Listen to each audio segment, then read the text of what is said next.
Good morning! Magandang Sabado po ng umaga sa ating lahat. Ako po ay nagpapasalamat sa ating Panginoon at nagising tayong muli sa isang umagang puno ng pag-asa. At dalangin ko na sa umagang ito ay tayong lahat ay nasa malusog na pangangatawan at pag-iisip. Welcome to 11:43 DZMR para sa ating programang Usapang Pangkalusugan. Ang himpilan na ito ay naririnig mula sa Sefton Village, Divisoria, Santiago City. Ako po muli si Dr. Jennifer Gatiwan C., your program host, at kasama ng Santiago City Medical Society sa loob ng kalahating oras ay pag-uusapan natin ang patungkol sa pagbabakuna or immunization. Isa sa mga hamon sa kasalukuyan na hinaharap po ng ating bansa ay ang pagdami ng mga batang hindi na po nababakunahan. Ayon po sa UNICEF, merong pagbaba ng kumpiyansa ang mga magulang na pabakunahan ang kanilang mga anak. Ito ay bumaba ng around 25% mula po nung umpisa yung panahon ng pandemic ng COVID-19. Pero alam niyo po ba na ang bakuna ang pinakamahusay na paraan upang maprotektahan ang ating sarili at ang ating pamilya?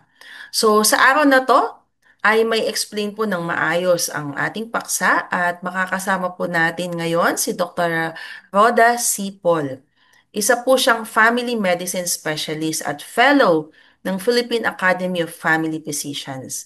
At kasalukuyan ay siya po ay nagsisilbi bilang OIC Chairman ng Department of Family and Community Medicine sa Southern Isabela Medical Center dito po sa Santiago City. Nakapagtapos po siya ng kanyang family medicine residency at the same institution at naging diplomate din po noong taong 2021. So let's welcome po sa 11:43 DZMR sa Usapang Pangkalusugan, Dr. Rhoda Sipol. Good morning, Doktora. Good morning po, Doc. Good morning po, Doktora. And sa lahat po ng listeners at viewers po ng DCMR. Sana po pagkatapos ng pag-usap natin ay may matutunan po tayo. Morning po sa inyong lahat. Yes, so salamat po sa inyong pagpapaunlak at pagbibigay ng panahon. Ayan po, napakagandang topic from a family medicine practitioner na po. So, ang pagbabakuna or immunization, bakit nga po ba mahalaga ang pagbabakuna? Ano nga po ba ito, Doktora? So, let's explain it. So, first of all, thank you po, Doc, for inviting din yung SCMS po, for inviting us para maibahagi po ito, no? So, una po, ang pagbabakuna is, and kumbaga, ito yung paraan para turuan yung katawan natin kung paano lumaban sa isang sakit. Actually, ang bakuna po is galing din sa virus or bacteria mismo, pero ito po ay isang bahagi lang, maliit na bahagi ng virus or bacteria or tinatawag natin na pinahinang parte ng ng virus. So ito po yung binibigay sa atin, tinutusok sa atin para pag halimbawa na nagkaroon na po tayo ng sakit na yon or nagkaroon ng gaya ng mga pandemic, mga ganon, is alam po ng katawan natin kung paano labanan yung sakit. So yun po yung basic tungkol dun sa bakuna. So, para siyang may mini clone na ipinasok. Yeah. Tapos Okay. gumagawa tayo ng depensa. So, Yes. yes, so napakagandang sistema itong nagawa ng siyensya. So, Yes. Doktora, ano po ba yung saan po nakakakuha, no? Or saan natin na-avail usually itong mga bakunahan na to? Actually, ang majority ng bakuna natin, yes, meron pong binibigay na libre yung gobyerno po natin. So, nakuha po natin. Ito yung mga nakuha natin sa mga libre sa mga public hospitals, sa mga government hospitals, sa mga health centers, RHUs, mga ganun. Sa mga bukas center, meron din mga ganun. So, pero yung mga iba po, pwede rin po tayong makaka-avail ng mga iba't ibang klase ng bakuna sa mga private clinics or mga private hospitals. Pwede din po. So, Yes. very available po yung bakuna natin. It's very much available everywhere. Meron tayo sa gobyerno, meron din sa private. Pero nasabi po natin kanina, no, around 25% ang pagbaba ng kumpiyansa ng mga magulang sa pagpapabakuna. Okay, so bakit po ba? Usually kasi ang takot nila is yung side effect. Okay, parang Yes. pero nasabi din natin kanina sa introduction na ito ay nag-o-offer ng protection at kaligtasan sa atin. So ano po ba usually yung mga side effects na usual na nakukuha pag ang isang tao ay nagpabakuna? Yun. Mhm. So, yung sabi nga natin is yung bakuna is part ng ano no ng virus or bacteria mismo. So, parang pinahina lang siya ng pati ng bakuna ng virus. So, normal lang na magkakaroon din tayo ng mga nararamdamang mga reaction mula doon pag tinusok tayo. Pero ang mga to po ay very mild and sabihin na nating normal reaction po ng katawan natin, no? Mhm. So, usually yung mga nararamdaman po ng mga ng mga pagkatapos magpakabakuna is yung paglalagnat or yung pamamaga doon kung saan binigay yung mga yung kung saan tinusok yung bakuna. Mhm. Meron naman pagkabigat ng braso, which is Mhm. normal po na reaction yun. Pero Mhm. pwede naman after a few hours, after mawawala din po ang mga yun. Meron namang iba nagkakaroon ng allergic reaction pamumula doon sa site kung saan binigay yung bakuna or nagkaroon ng konting rashes sa mga katawan natin, which are mild side effects ng bakuna.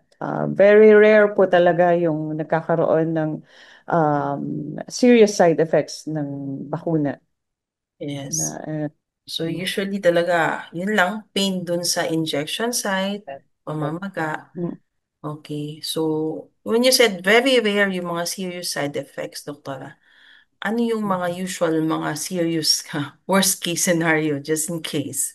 Para ano? yes. Oh, Oo. so, Ang pinaka-serious na side effects na nakita sa mga bakuna, which is sabi nga natin, very rare or mm, bihira yung mm, nagkakaroon ng ganito, is yung nagkakaroon ng severe allergic reaction. mm, Yun yung mm, nagkakapantal-pantal sa buong katawan. mm, Yung iba na nahirapang huminga. mm, Ayan. So, pag ganun po yung naramdaman natin, pumunta na po tayo kaagad, magpa-check up sa doktor or pumunta sa pinakamalapit na hospital, sa emergency room, yeah, mga ganun po. Pero sabi din natin, again, ulitin ko po, very rare po yung mga ganitong nagkakaroon ng severe allergic reaction. Kasi yeah, I think sa dami ng mga binakunahan natin na kagaya ng COVID, yes, kami rin po kasi yung nag-ano during the COVID, umikot noon for vaccination ng mm, COVID. Bihira po talaga kaming, halos wala po kaming pasyente na nagkaroon ng serious side effects na to think na madami po tayong nabakunahan during that time ng yeah. pandemic. So, praise God, ano? Wala naman. Okay. Yes Okay. So, po. pag ganun serious talagang, you have to see the doctor.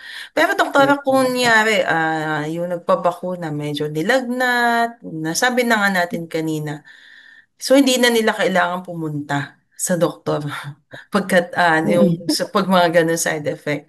So, maybe in-explain nyo na rin naman po, no, na, ito pwedeng ma-anticipate. So, Yes usually, po. hindi na kailangan. Oo.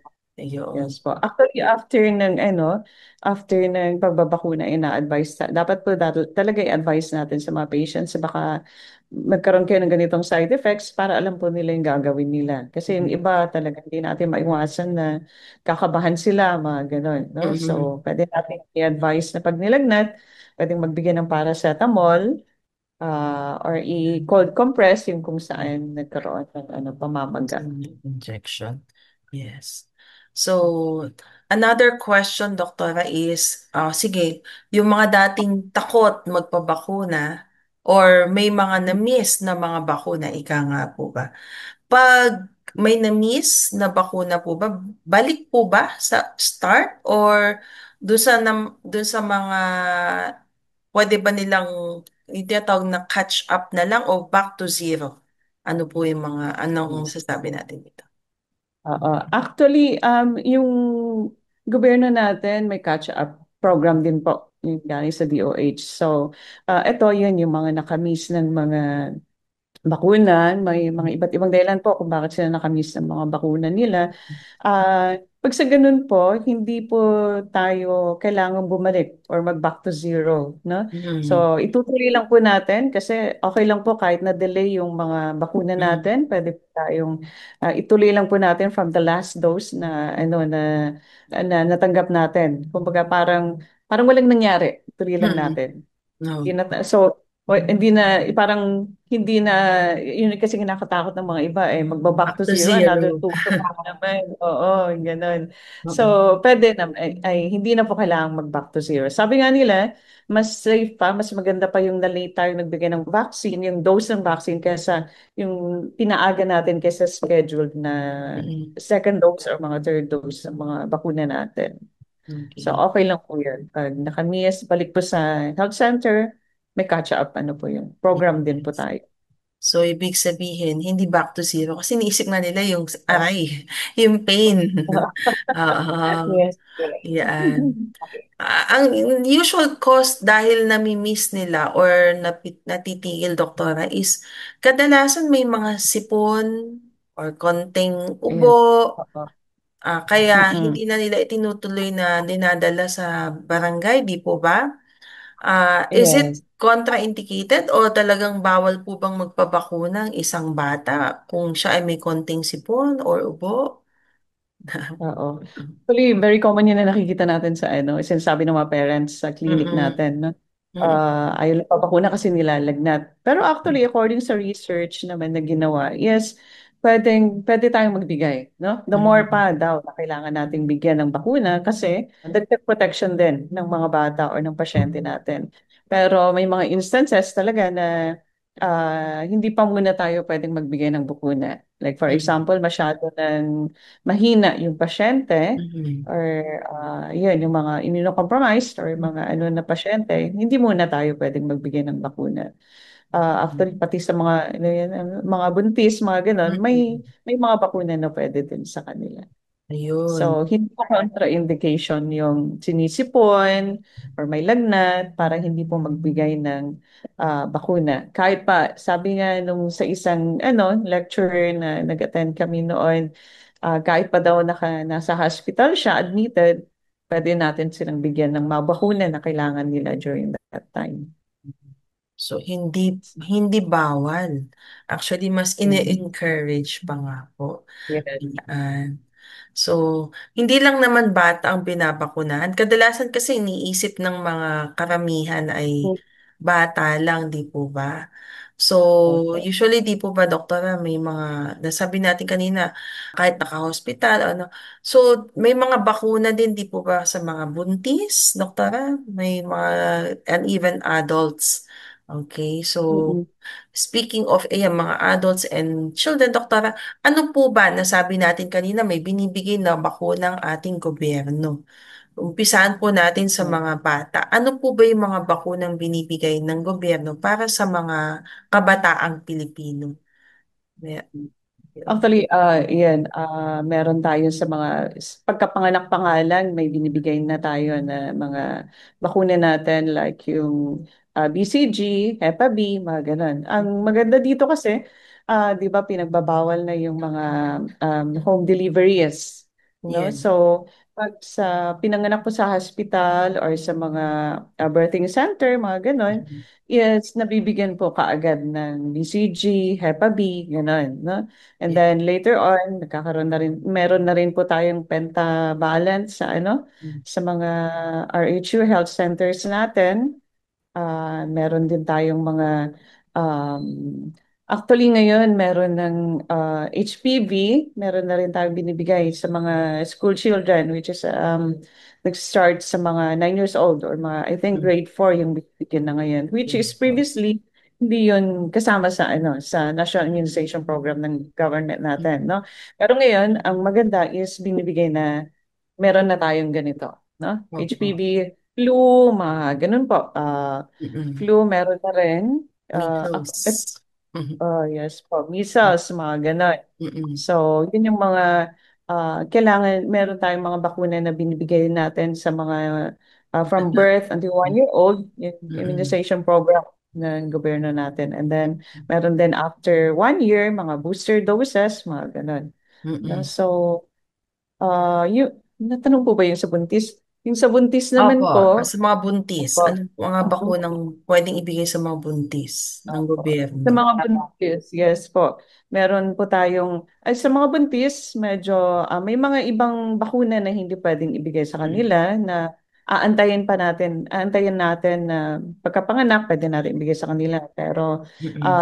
yung binibigyan naman ng mga obstetricians natin, usually sa mga buntis is mga anti-tetano, mga ganun po. Hepa B, pwede rin po sa mga Mm-mm. buntis para sa protection po nila. And kasama na din po yung baby sa mga napoprotection na dun sa bakunang binibigay ng binibigyan Para nila kay sa mami. mga Opo. yes po. Oo. So hindi lang si mommy ang protected, pati Mm-mm. na rin si baby. Yes.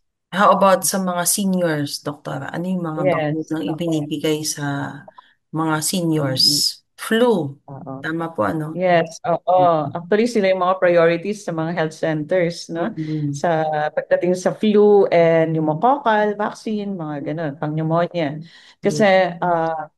isa po sila sa mga immunocompromised na sabi natin na medyo mahina yung mga resistensya. So, huwag po tayong magalit sa mga health centers natin pag sila muna yung inuunan nilang binibigyan. Kasi Mm-mm. kung when it comes to mga trangkaso and mga pneumonia, mga ganun, sila po yung madaling matamaan. Kaya sila po yung pina-priority ng health centers natin. Meron din po tayong mga para sa herpes zoster kasi usually sila din ang Oh, natatamaan. Kasi nga sabi natin, yung mga mahihina ang resistensya, sila yung talagang madaling mahawaan, yes. madaling matamaan ng sakit. So may herpes zoster na for senior citizen ang ating gobyerno?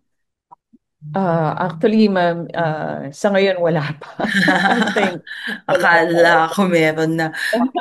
Una ko nang Pero sana ipipina magkaroon. ang sarili ko. Joke. Yes. Meron pa tayo sa mga private clinics ng mga kasama Yes. natin. Opo. So Pero I give sana that. magkaroon po. Opo, Mm-mm. sana magkaroon po. Kasi kailangan din po kasi nila yun. Binigay ko yun sa magulang ko. Kaya Yes. kasi kailangan nila. Kailangan Ayun. po. So, maraming bakuna at maraming protection, no? Nasabi nga ni Doktora kanina, from birth, no? Nasa tiyan pa lang si baby, si mommy binabakunahan na para pati si baby protektado. So, hanggang paglabas ni baby, hanggang sa mga lolo at lola natin. Kasi we want a healthy Filipino citizen. Speaking of a healthy Filipino citizen, Doktora, meron po tayong tinatawag na herd immunity, di po ba? Yes. Ayan. Opo. Ano po ba ito at bakit po napaka-importante itong tinatawag na herd immunity? Ayun, ito po yung immunity, napaka-importante po ito, no? Kasi it involves, parang, kumbaga, it involves the whole community. Hindi lang iisang tao, kundi yung halimbawa, ano na lang natin, na halimbawa sa isang barangay na Mm-mm. may sa barangay ninyo is meron tayong mga taong nabakunahan and mga hindi nabakunahan, no? Mhm. So, meron tayong herd immunity, sabi natin, pag halimbawa yung sa buong barangay, mas madami ang nabakunahan. Kumbaga, sige, sabihin na natin, mga 95% is nabakunahan, mga Mhm. 5% hindi pa nababakunahan or hindi nabakunahan, bawal dahil sa mga iba't ibang rason, pwedeng hindi pa nila Immunocompromised. kaya. Yes, Mm-mm. immunocompromised pa sila or mga babies pa na hindi pa nila scheduled for bakuna. But then, halos sa buong barangay na bakunahan naman is tayo yung nabakunahan, tayo yung nagpo-provide ng protection sa mga hindi nabakunahan, no? Yes. Kasi sabi nga natin kanina sa simula pa lang, pag nabakunahan tayo, ibig sabihin, ni-stop din natin yung pag-spread ng disease, no? Mm-mm. So pag lahat tayo bakunado, hindi kakalat yung sakit. Halimbawa, Mm-mm. measles, hindi yun kakalat sa mga tao sa barangay kasi um yun nga, nabakunahan na tayo, no? So, It kayang-kaya na ng stops katawan outside. natin. Oo, oo. So, Mm-mm. hindi siya papasok doon sa barangay, parang gano'n, Oo, no? So, oo. yung, yung mga hindi pa nabakunahan ng anti-measles, protected na sila kasi hindi nyo pinapasok. Yung mga nabakunahan, parang sila yung nag-guard doon sa, Mm-mm. within the community. Parang hindi makapasok yung sinabi na kanina, hindi makapasok doon sa barangay, hindi Mm-mm. mahahawa yung hindi pa nabakunahan. So, kumbaga, parang pinoteksyonan natin yung yung mga wala pang bakuna. Yun. Parang Kaya yun yung simple. oo, Yes. napaka-importante, no? Kasi Mm. parang buong majority ng mga tao sa barangay may protection. So yung mga Mm. mangilan-ngilan na walang bakuna, kaya ng Yes. ano, dahil walang mga hawang naman sa kanila. Dahil yung mga Mm. nakapaligid ay bakunado. Bakuna. Opo, protektado. So, doktora, how often ba kadalasan ng ating gobyerno magbakuna sa ating mga, ang ating mga barangay health workers, di po ba sila, madalas sila ang nagbabakuna? How often do Yes. they go to to their barangays in a month Mm. or in a week para magbakuna sa mga Mm. ano nila, kababayan or mga nasa barangay nila? Yes. Actually, honestly, hindi ako masyadong familiar sa mga schedules nila, no? Mm. Sa kasi although Pero may mga dyan sa authority. SIMC, doktora. Po. Opo. Actually, sa SIMC po, kasi parang nasa universal healthcare po kasi tayo ngayon. Mm-mm. So, most yung mga bakuna natin, inaano na natin sa mga no, sa mga health centers natin sa Mm-mm. mga primary, sa Mm-mm. city health office po natin, no. Opo. Pero nagbibigay din po kami ng bakuna kung kinakailangan. Ganun, Mm. no. So, sa amin sa SIMC po kasi, for example, meron tayong supply, which is I think sa mga DOH or mga government Mm-mm. hospitals, at the same time na nag-roll out sila ng mga vaccines, no? So, meron tayong Mm. mga allocations, mga ganun ng vaccines. So, as soon as meron tayong mga bakunang mga ganito, Mm-mm. binibigay po natin. However, like for example, yung flu Mm-mm. is may time po talaga na kung kailan natin ibibigay yon. Actually, Mm-mm. ideally, dapat ang flu vaccine, mas maaga na natin Mm. binigay. Yes, Kaya before the bear season. Oo. yes, oo. Mm. Kasi pag malamig, syempre yan. Ngayon pa lang, Oo. ang dami na nagtatrangkaso na talaga. Oo. Mga Mm-mm. sipon, mga ganon. So, Mm-mm. ang nagiging, no, nangyayari, madaming nag-a-absent sa work, mas madaming, Yes. hindi Oo. nakakapasok, hindi nakakapagtrabaho. So, malaking epekto niya sa Economy. work natin, Oo. income, yeah, sa family, mga ganon. So, Mm-mm. apektado lahat pag ganon. So, Mm-mm. ideally, sana, yung flu vaccine is binigay earlier, no? Mga Mm-mm. April, mga ganun. Pero yun nga, yung dating is sa atin, nabigyan ng gobyerno is medyo late na rin. So doon natin, as soon as may dumating, binibigay na po natin Roll out kaagad, agad no? para, oo. Para makahabol. Kasi Yes. yun yung ano ng bakuna kasi hindi naman immediate yung action niya. Kumbaga, sabi nga natin, Mm. parang pinapractice na yung katawan natin para makabuo ng panangga dun sa sakit. So, medyo it takes weeks, Mm-mm. months yung iba pa talaga bago makaform yung katawan natin na depensa against dun sa ano. So, sa atin, meron tayong mga schedules ng mga Mm-mm. bakuna, like yung flu, yearly po yan dapat binibigay, which is Yes. earlier sana, Mm. earlier mga first and second quarter siguro Yes. ng ano, ng taon natin. Mm. Meron tayong mga pneumonia naman, anti-pneumococcal, anti-pneumonia ng mga vaccines, pwede nating ibigay any time of the year as soon Anytime. as opo, yung mga iba't Mm. ibang opo, yung mga usually mga majority of our vaccines naman pwede naman pong ibigay anytime. Pero yes po, yung mga health centers po meron talagang schedules din. Pero I think umiikot sila talaga, Pima, yung mga Statewide. mga Yeah. health workers natin, opo. Home to home sila Yes. home to home visit po sila para maibigay yung mga bakuna na Vaccines. meron tayo. Speaking of Yes. mga PHW na umiikot, one of the reasons din kung bakit ayaw magpabakuna is ang dami. Nasabi nyo nga Mm. kanina, no, sa mga baby. may Opo. pentavalent, no? And then Mm, may polio, and then may yes. pneumococcal. Ang tanong nila, Mm. okay lang ba yan? Ang dami. Doctor, can you Opo. Opo. expand on that? Ah, yes po. Actually, Mm, pwede tayong magbigay ng apat na klase ng bakuna sa isang in mm, one setting, parang gano'n, no? So, usually binibigay natin ang mga to sa mga taong malalayo yung mm. pinanggagalingan. Yung halimbawa, baka plane pa sila bago sila makapunta dito, mga gano'n, or Tumatawid sa um, ilog. yes, opo, oo. Mm, Medyo mahirap or aakyat ng bundok, mga ganun po, mm, mga lalayo na nahihirapang mm, pabalik-balik sa schedule nila kasi sabi nga natin may schedules po nung kung kailan yung ibibigay yung mm, second dose, mga ganun, no? mm, So yun yung sa mga mga ibang gamot ay bakuna. So um, pwede po tayong ibigay natin minsanan yung bakuna kesa hindi sila babalik na ah, parang kumbaga hindi nila na kompleto yung bakuna. So sayang kasi hindi rin kompleto yung protection na binigay natin sa kanila. So mm. might as well pwedeng minsanan. So that means safe It's po safe. kahit madami pa tayo. Opo. Ayun. Although meron pa tayong mga ibang bakuna na anong tawag na hindi pwedeng pagsabayin. Pero Yeah. bihira po yun. But in Tanungin lang.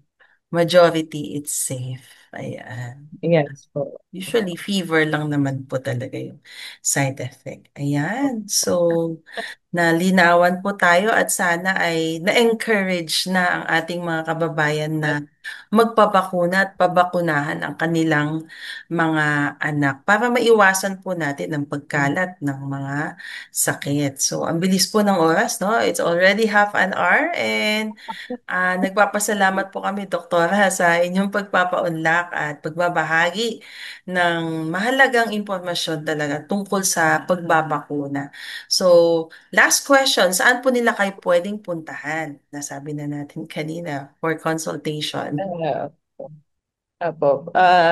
Andun po kami sa Southern Isabela Medical Center. Kung may mga gusto po niyong magpabakuna or magpakonsulta, andun po kami sa Family and Community Medicine Department. So, actually kami po yung mga unang makakakita sa inyo if ever mga first timers kayo sa Mm-mm. SIS. Mm-mm. So, bisitahin niyo po kami doon and papakuna po tayo para sa protection natin at ng komunidad natin. Yes, so yon sa Southern Isabela Medical Center. So maraming maraming salamat po Dr. Roda sa inyong pagpapaunlak. So, So sa ating pagtatapos, no, nasabi nga ni Dr. talagang it's more protection at ang issue talaga nito it's pagmamahalan at pagpipigay protection. So yun sa Filipos chapter 2:5-7, iniutos sa atin ng Diyos na sa ating pakikipag-ugnayan sa bawat isa, magkaroon tayo ng kaisipang kagaya ng ating Panginoon na maging humble at hindi tayo selfish. Dapat iniisip natin ng kapakanan ng bawat isa, lalo na sa kalusugan. So, ang bawat followers ng Panginoon ay nagpapasalamat tayo, no? Binigyan tayo na itong napakagandang immune system which is part of our health, okay? So, at pasalamatan din natin na binigyan ng Panginoon ang mga scientists at mga doktor ng talino para sa mga ganitong research para papalakasin ang ating immune system dahil hindi natin maiwasan marami na talagang mga sakit na lumalabas at so next time na mabigyan tayo ng pagkakataon or lalo na yung mga libreng bakuna, huwag po tayong magdalawang isip, no? It is very ethical and a wise decision para po sa ating kalusugan na magpabakuna. So that's it po for today sa ating programang Usapang Pangkalusugan. Nawa po sa sandaling panahon ay may ibigay tayong linaw at mahalagang impormasyon tungkol sa ating paksa sa araw na to. So, abangan niyo po muli ako sa susunod na Sabado at mayroon na naman po tayong guest doctor para magbigay ng linaw. Dito lamang po sa programang Usapang Pangkalusugan sa 1143 DZMR, a proud member of KPP. Ating tandaan ang ating kalusugan ay kayamanang di mapapantayan. Happy weekend po sa ating lahat!